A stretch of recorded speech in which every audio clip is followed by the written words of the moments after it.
Mon, lo ngapain waktu sujud? Kepala lo gosek-gosek gini. Ya gue kan pengen kayak orang-orang Del. Maksud lo? Udah gak usah lu pikirin. Lakum dinukum waliadin. Tahu lo.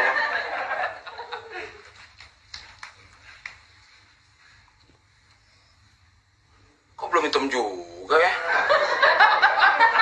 Caranya.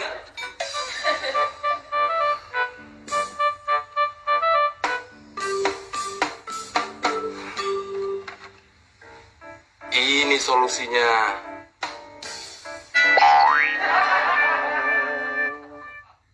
Man, cepetan dong. Ntar keburu azan nih. Gak kebagian tempat kita. Dari kiai lo, Mon. Wah.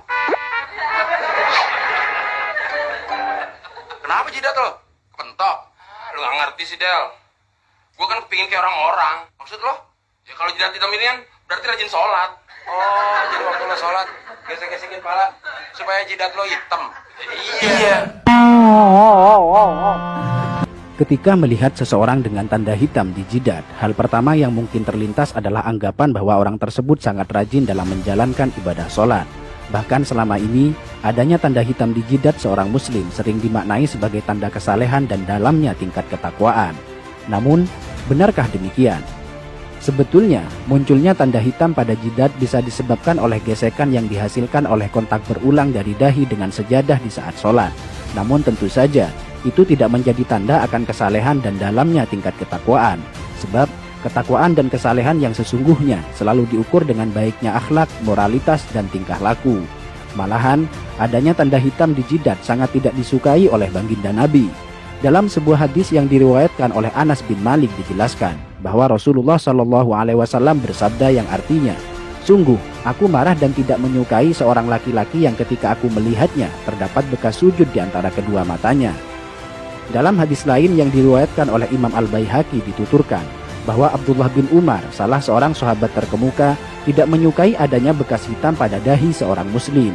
Suatu hari, ada seseorang yang datang menemui Ibnu Umar. Setelah orang tersebut mengucapkan salam, Ibnu Umar bertanya kepadanya, "Siapakah Anda?" Orang tersebut menjawab, "Aku adalah anak asuhmu." Ibnu Umar melihat ada bekas sujud yang berwarna hitam di antara kedua mata orang itu. Beliau pun berkata kepadanya, "Bekas apa yang ada di antara kedua matamu itu? Sungguh, aku telah lama bersahabat dengan Rasulullah, Abu Bakar, Umar, dan Utsman. Lalu, apakah kau melihat ada bekas tersebut pada dahiku?" Hadis riwayat Al-Baihaqi. Masih dari Ibnu Umar, suatu waktu beliau melihat seseorang yang pada dahinya terdapat bekas sujud. Ibnu Umar berkata, "Wahai hamba Allah, sesungguhnya penampilan seseorang itu terletak pada wajahnya. Karena itu, janganlah engkau memperburuk penampilanmu." Hadis riwayat Al-Baihaqi. Dalam hadis lain dijelaskan bahwa suatu ketika Abu Darda melihat seorang perempuan yang pada wajahnya terdapat kapal seperti kapal yang ada pada seekor kambing. Beliau lantas berkata, "Seandainya bekas itu tidak ada pada dirimu, tentu lebih baik." Hadis riwayat Al-Baihaqi. Dari Humaid bin Abdurrahman, ia berkata, "Aku berada di dekat As-Sa'ib bin Yazid ketika seseorang bernama Az-Zubair bin Suhail bin Abdurrahman bin Auf datang. Melihat kedatangannya, Sa'ib berkata, 'Sungguh dia telah merusak wajahnya. Demi Allah, bekas di dahi itu bukanlah bekas sujud. Demi Allah, aku telah sholat dengan menggunakan wajahku ini selama sekian waktu lamanya. Namun, sujud tidaklah memberi bekas sedikit pun pada wajahku." Hadis riwayat Al-Baihaqi. Sampai di sini, mungkin ada yang bertanya, lantas bagaimana pengertian ayat yang menjelaskan bahwa bekas sujud merupakan tanda seorang mukmin yang nampak melalui wajahnya? Menjawab pertanyaan ini, terdapat penjelasan dari Imam Al-Baihaqi yang dituangkan dalam kitab Sunanul Kubronya. Dari Mansur, ia berkata, "Aku bertanya kepada Mujahid tentang maksud dari firman Allah, tanda-tanda mereka tampak pada muka mereka dari bekas sujud. Apakah yang dimaksudkan adalah bekas di wajah?" Mujahid menjawab, "Bukan. Bahkan ada orang yang kapalan yang ada di antara kedua matanya bagaikan kapalan yang ada pada lutut unta. Namun, dia adalah orang yang bejat. Tanda yang dimaksudkan adalah kekhusyuan." Hadis riwayat Al-Baihaqi. Bahkan dalam kitab Hasyiatus Shawi dijelaskan, bukanlah yang dimaksudkan oleh ayat adalah sebagaimana perbuatan orang-orang bodoh dan suka pamer, yaitu tanda hitam yang ada di dahi, karena hal itu adalah ciri khas dari Khawarij. Dalam sebuah hadis disebutkan, Sungguh, saya benci seseorang yang saya lihat di antara kedua matanya terdapat bekas sujud. Sampai di sini, mungkin Anda sudah paham bahwa tanda hitam di jidat sama sekali bukan tanda kesalehan.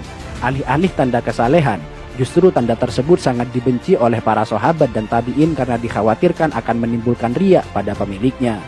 Dan perlu dicatat bahwa orang yang mengaku rajin dalam bersujud namun terdapat bekas hitam di dahinya, itu artinya ada yang salah pada gerakan sholatnya. Karena seharusnya muka orang yang rajin bersujud akan tampak bercahaya dan berseri-seri, bukan sebaliknya menjadi kapalan dan menimbulkan bekas hitam.